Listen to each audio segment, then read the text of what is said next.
Hello and welcome to the next ReeVlog and welcome to my bed. Mwahaha. So I what was it? Yes, I've been doing some reading and my DM seems to be okay with homebrewing the bonus action spell limit, which I think is kind of silly because the whole spell slots thing, yes, it means you can do a lot more in a round as a sorcerer. For example, like you could hold monster and disintegrate in the same turn, which is really good. However, at like 20th level, you only get two 6th level spells. You've used one of them that turn, and you've used one of your 5th level spells. So it's not broken in my opinion. Like Fire's Action Surge, they effectively get 3 turns in a row at level 20 if they want, and they get like 5 attacks on each one, 6 if like 7, 8. Yeah, 6 on each set of attacks. If they have 2 weapon fighting, which would then give them 18 attacks in a row. So that's pretty insane. Yes, you could like take a 2-level dip into fighter for 1 action surge, and then as a sorcerer, theoretically, you could cast 4 spells in 1 turn, potentially with a bonus, with a reaction spell as well, say 5. But it just makes sense to me, and it's only if you have Quicken Spell, and you burn through your spell slots, which is, you know, the bread and butter. And sorcerers are long rest spellcasters, so they don't get any spells back on a short rest. They get, I think they might get meta magic back on a short rest. I'm not 100%.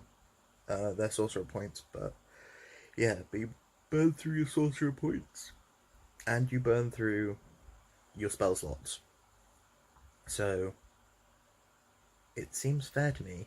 Yes, you absolutely decimate, but then you're absolutely kaput and can just cast cantrips after that because you've used all your spell slots.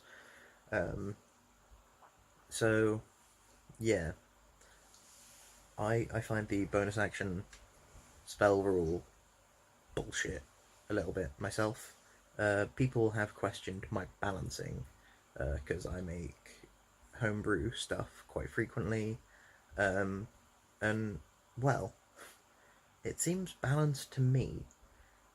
There is one thing that people found kind of BSy with one of them, and I understand why, which is it was a psychic class of some sort, and they could substitute their physical stats for their mental stats. I might need to make it a thing where like they can do it X amount of times, like times equal to half their proficiency modifier, and it lasts a minute. So that way, for like a combat, they'll get it, and then after a long rest, they get back all their uses. Because that way, like for a combat, it'll be fine, or for out of combat, they can do a series of things that are physically necessary, and yeah, that would be a good fix for that problem. But it was my very first draft, and everyone was like,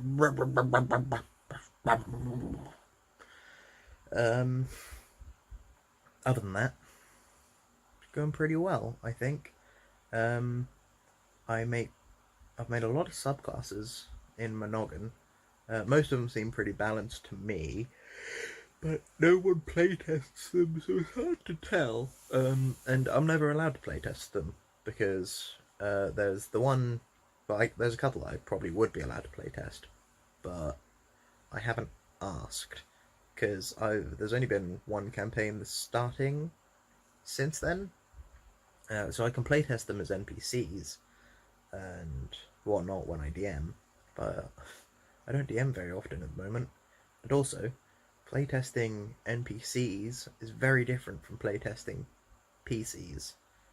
Because most of my enemies are like some sort of amalgamation of classes, player character style. Like end bosses are usually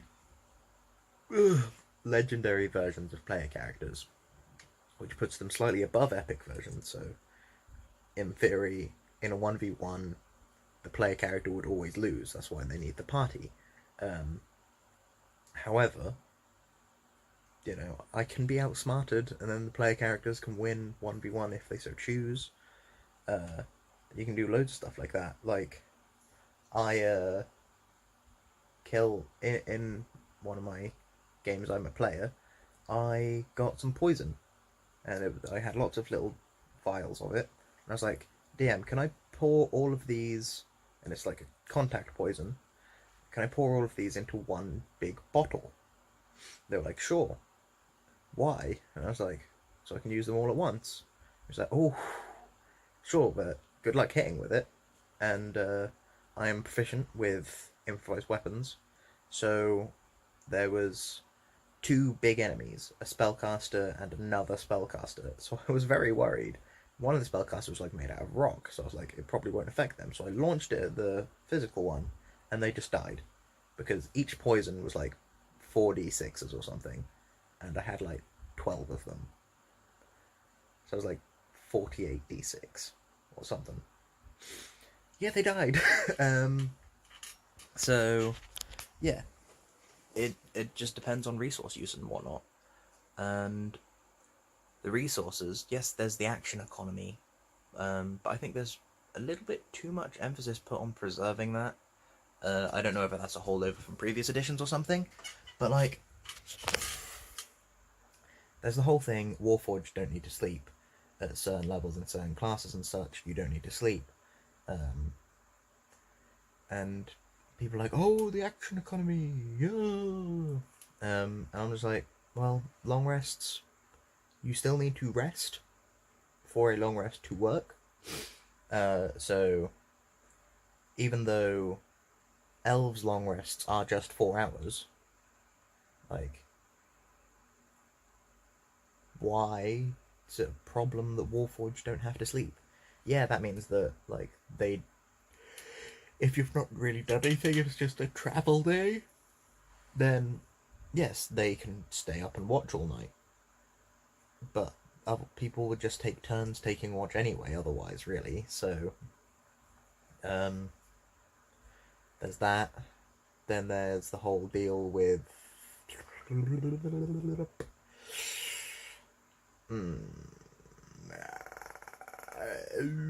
oh yeah, on Critical Role, the probably most famous Dungeons and Dragons show on the internet, there's Matt Mercer lets Marisha use a key point for an additional reaction, which I think is something monks should have. It makes sense. You're using your resources to do things. That's what resources are for.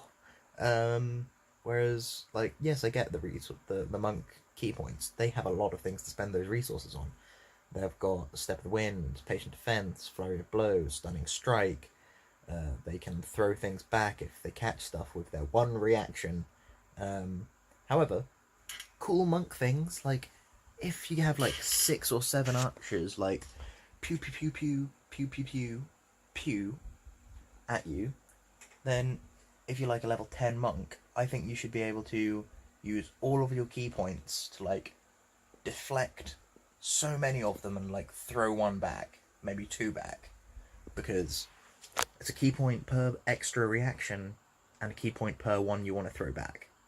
And it just makes sense because monks are stupidly fast. Like, that's their whole deal. They get the extra movement and stuff. Their defense is also like predicting where things are going to be and not getting hit by them.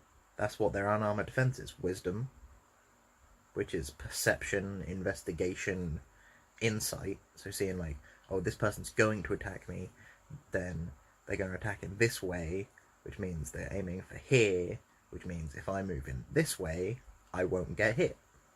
that's what monks do, whereas barbarians are more of a, oh, you think that hurt? Kind of defense. And then there's the stone sorcerers, which are pretty much the same as the barbarians in that respect. They're just like, I'm literally made out of rocks. The hell, man. Uh, so, I think that's an excellent homebrew rule. And the bonus action spell rule irritates me. And I've been ranting about it for 10 minutes, so I'm gonna go and, like, trim here because it's like, this bit here is way, like, denser than the rest of my mustache right now, and the fangs are coming back, and it would kind of give me a Hitlery vibe, so yeah, I need to trim that. But I'll catch you cats on Flip Flop, and goodbye.